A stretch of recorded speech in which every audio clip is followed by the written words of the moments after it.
लाल दुखिया जिन्होंने भारत माता के लिए अपने प्राण न्यौछावर किए। एक दो जोरदार देखा है आपको लगाने। शहीद बजरंग लाल दुखिया अमर रहे, शहीद बजरंग लाल दुखिया अमर रहे। जय बोले विजय जी महाराज की। आज शहीद बजरंग लाल दुखिया के मूर्ति अनावरण समारोह के अंदर मनसा सिंह, पूर्व केंद्रीय मंत्री सियाद साहब, नागौर अमेरिका मोहन जी, मुंडवा के प्रधान सचिव रेवत जी, पूर्व प्रधान सुखराम जी, पूर्व प्रधान राजेंद्र जी, पूर्व प्रधान भाईजानाराम जी, सरपंच साहब, पूर्व सरपंच साहब इंद्रचंद जी, इंद्रचंद जी दोनों, पूर्व सरपंच साहब रामचंद्र जी, अलीराम जी पूर्व सरपंच, उपस्थित कैप्टन रणजीत सिंह, हमारे डिप्टी साहब धनाराम जी, वाइस तहसीलदार मनीराम, सरपंच दूसरी बिंदु जाकर, पूर्व प्रधान बालेश्वर नया चौधरी, नारायण जी, हमारे मंच उपस्थित मौजूद बुजुर्गों, नौजवान साथी और बड़ी संख्या का शहीद को नमन करने पधारी मातृशक्ति माताओं बहनों, सबसे पहले तो मैं इस वीर भूमि को प्रणाम करता हूं, नमन करता हूं शहीद को और इनके जो पुत्र है इनको, शहीद वीरांगनाओं को सादत दी बजरंग लाल जी ने और अमर हो गए, समाज का नाम रोशन किया, इस इलाके का नाम रोशन किया। और आज भी जो गीत गाया जाता है, जब आप देखते हैं कि जब सीमा पर तनाव होता है, जब देश आंतरिक संघर्ष से जूझ रहा होता है, तभी एक गीत गाया जाता है। कोई सिख, कोई जाट, मराठा, कोई गोरखा, कोई मद्रासी। जाट कौम का इतिहास हजारों साल से संघर्ष की गाथाएं लिखा हुआ, दुर्भाग्य से इतिहास को ढंग से नहीं लिखा गया, तोड़ तोड़ कर पेश किया गया। हमारे लोग इतिहास लिखने में व्यस्त नहीं थे, संघर्ष करने में व्यस्त थे। दिल्ली को अगर फतेह किया, मुगलों को भगाया, गोरी गलती को अगर भगाया, तो जाट वीरों ने एक अमिट छाप इस देश के इतिहास के अंदर छोड़ी। और तीनों कृषि बिल जब देश के अंदर आए, अगर प्रधानमंत्री को झुका के अगर विश्व में संदेश दिया कि हम मोदी को झुकाने की ताकत रखते हैं, तो जाट समाज के नौजवान और पंजाब के जड़ क्षेत्र उन्हें किसान आंदोलन के अंदर प्रधानमंत्री को झुका। आज सेना के सम्मान के अंदर हमारे 4 साल की जो अग्निपथ योजना है, ये दुर्भाग्य, और इसे लोगों को पॉलिटिकल चीजों को भुला के हमारे बच्चे कैसे कामयाब हो, कैसे किसान के बेटे जो देश की सरहद की रक्षाएं कर रहे हैं वो ज्यादा से ज्यादा आर्मी के अंदर जाए। मेरा घर स्टेडियम के सामने बच्चे आते रहते, जब सेना भर्ती रैलियां होती थी, मेरे पास 3-3, 4-4 दिन तक जैसे मैं रोक सकता था उनको रुकवाने का प्रयास भी करता था। और बहुत सी सैनिक तो प्रशिक्षण की और कोचिंग इंस्टीट्यूट खुले हुए, मैं पूछता हूं उनको कि आप लोग सेना में क्यों जाना चाहते हैं? वो एक ही बात कहते हैं, हम बेरोजगारी के अभाव में नहीं जा रहे, हमारे अंदर जज्बा है, हम लड़ना चाहते हैं, हम पाकिस्तानियों को खदेड़ना चाहते हैं, चाइना को खदेड़ना चाहते हैं। तो जज्बा तोड़ने का प्रयास दिल्ली की सरकार ने किया। मैं आपको विश्वास देता हूँ, आप लोग चुन के मुझे हिंदुस्तान की सबसे बड़ी पंचायत के अंदर भेजा है, वहाँ किसान जवान के साथ जब भी कुठाराघात होगा हनुमान बेनीवाल जय जवान जय किसान के नारे के साथ सबसे पहले देश के जवानों की आवाज बनेगा। और अग्निपथ का विरोध अगर देश में किसी ने किया तो नागौर के सांसद ने विरोध किया, प्रधानमंत्री जी अग्निपथ वापस लो, इसके अंजाम ठीक नहीं होंगे। और जोधपुर में 2 लाख जवानों की रैली करके देश में संदेश दिया, बाकी कोई लड़े या नहीं लड़े पॉलिटिकल पार्टियां, लेकिन राष्ट्रीय लोकतांत्रिक पार्टी देश के जवानों के लिए लड़ेगी। और भाइयों, अगर इस तरह दिल्ली की सरकार नहीं मानेगी तो फिर वही बॉर्डर है और वही कूच है, हमें कूच करना पड़ा। दिल्ली के लाखों की तादाद में देश के जवान कूच करेगा। अग्निपथ योजना को वापस जब तक दिल्ली की सरकार नहीं ले, तो 4 साल के लिए हमारे बच्चे जाते हैं, अगर उनको वापस आप भेज दोगे तो कितना बड़ा भ्रष्टाचार अंदर 50% को आप करो पैरामिलिट्री के अंदर कर देंगे, कुछ को पुलिस में कर देंगे, लेकिन जो 50% रह जाएंगे वो वहाँ हथियार चलाना सीखेंगे। और हथियार चलाना सीखने के बाद अगर वो गाँव में आएगा, बेरोजगार होगा, तो वो पैरामिलिट्री फोर्स पे भारी पड़ेगा, वो बदमाशी में उतर जाएगा, तो वैसे ही अपराध बढ़ रहा है इस प्रदेश के अंदर। कैसे रोकोगे उस बढ़ते हुए अपराध को? इसके लिए दिल्ली की सरकार को सोचने की आवश्यकता है। मैं अकेला व्यक्ति प्रयास कर रहा हूँ, राजस्थान में मैं कर रहा हूँ प्रयास, और कौन कर रहा है? 24 तो पार्टी लाइन से जुड़े हुए, एक व्यक्ति जो किसान और जवान की लाइन से जुड़ा हुआ है, जिसके घर के अंदर न मोदी की फोटो है, न गहलोत की है, न राहुल की है, न सोनिया की है, उसके घर के अंदर की फोटो है वीर तेजाजी महाराज की फोटो है, किसी और लोकतंत्र की फोटो है, किसी किसान की फोटो है।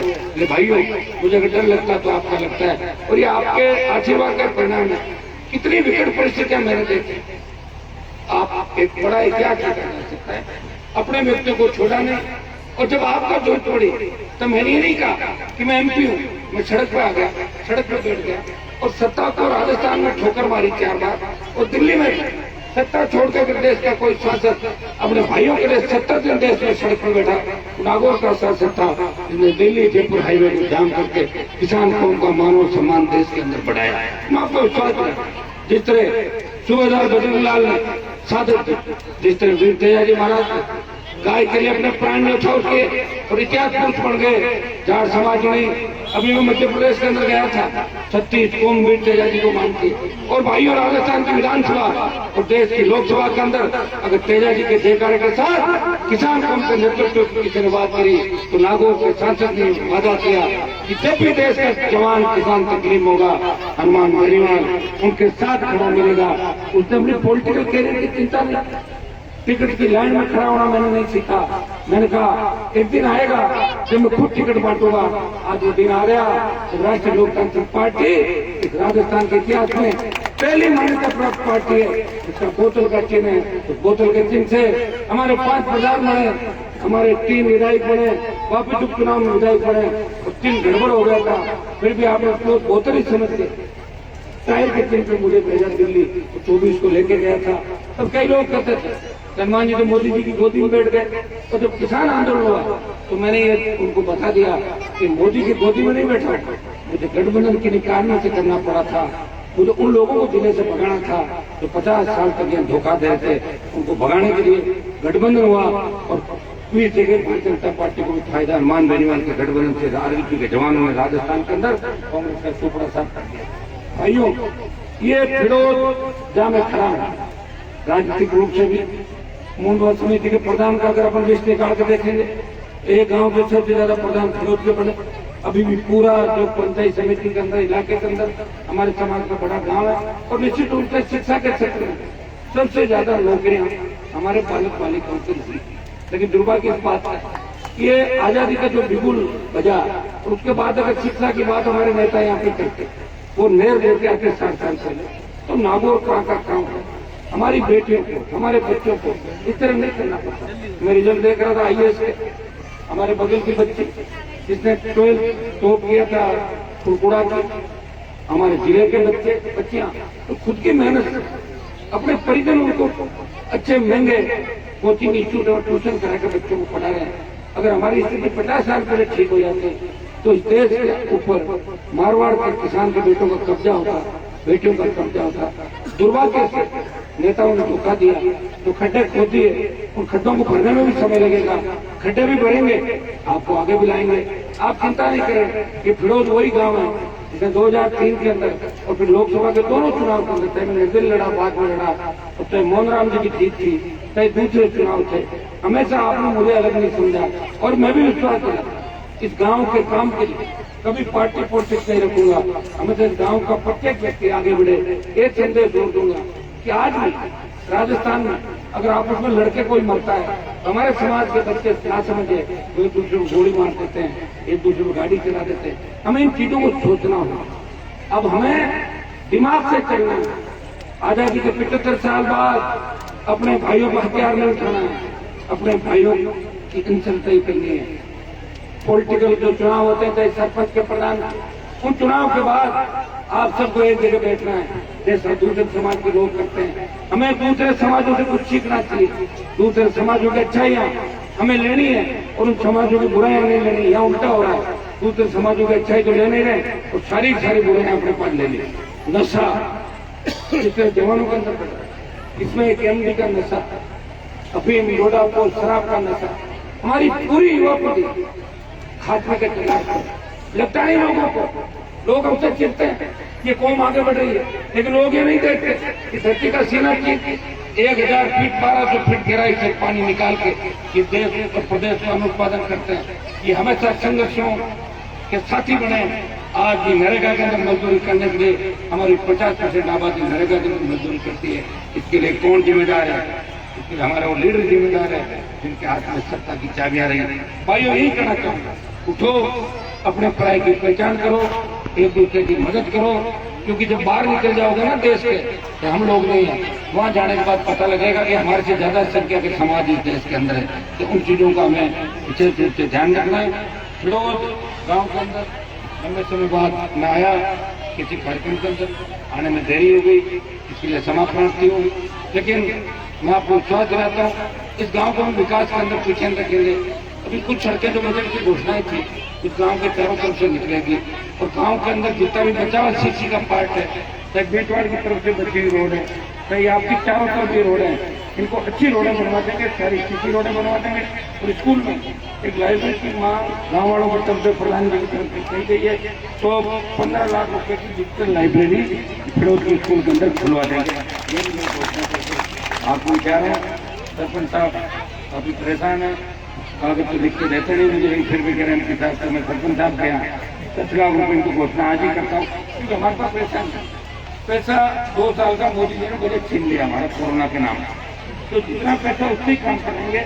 10 लाख रुपए ग्राम पंचायत फिरोज को MP कोटे से, और एक लाइब्रेरी की बात आपने कही है, कुछ ज्ञापन फिरोज गाँव को हो रहा है, उसका केंद्र को प्राथमिक PHC के अंदर ये भी मैं पूरा प्रयास करूंगा, मैं करूंगा लिखूंगा। वैसे तो राजस्थान की सरकार मेरे खिलाफ है, आप जानते हो, और दिल्ली की सरकार के खिलाफ, फिर मैं प्रयास करूंगा, कोशिश करूंगा कि फिरोज गांव के अंदर सब सेंटर मिले। अगर मेरी नहीं चली तो मैं प्रधान जी राजेंद्र जी के साथ चलूंगा, कांग्रेस पार्टी के नेता है। हाँ, वो जनाराम जी, ये जनाराम जी राजेंद्र कांग्रेस के नेता, इन दोनों को भी साथ लेके और मैं करके और इनको PHC दिलाने का पूरा प्रयास करूँगा। हाँ जी, 2-3 महीना रात चले। बहुत बहुत साधुवाद। अगर मैं कह रहा हूँ मेरी थोड़ी कम चली तो कांग्रेस के नेताओं को सहयोग दूंगा। और दिल्ली में जोरदार ताली। और दिल्ली में कम चली तो सुखराम जी बेटा बीजेपी इनका ले लूंगा सहयोग दिल्ली। फिरोज को विकास के अंदर पीछे नहीं रखेंगे। मैं आपको विश्वास दिलाता हूँ कि जो उम्मीद आपने मेरे ऊपर लगाई है उसमें खरा उतरूंगा। समय लगता है, हर चीज में समय लगा। अगर देश आजाद हुआ था तो 200 साल लगे थे, 200 साल हमारे लोगों ने बुलाने के।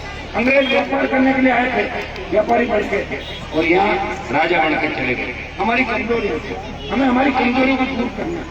एकता, संकल्प, जो हो गया उसको भूलो, साथ बैठना सीखो।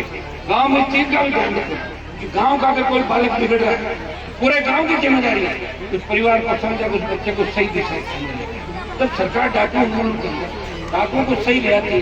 तो अपने गांव के बच्चे हैं, अगर अपन कहते हैं कि एक जगह आ जाएंगे, अगर मुझे अपना आइकन मानते तो ये चीज तय करो कि हम नशा नहीं करेंगे और नशे से दूर रहेंगे। जो MD स्मैक जैसे नशे आए हैं इसके बाद क्या बचता है? आज रोड एक्सीडेंट के अंदर आप देखिए घर के घर उजड़ रहे हैं। गलती क्या होती है कि ड्राइवर ऐसा क्या हुआ हमारी होगी नहीं मान ले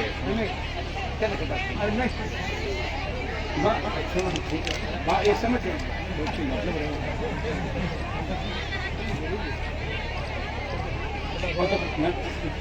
यही संदेश दे रहा हूँ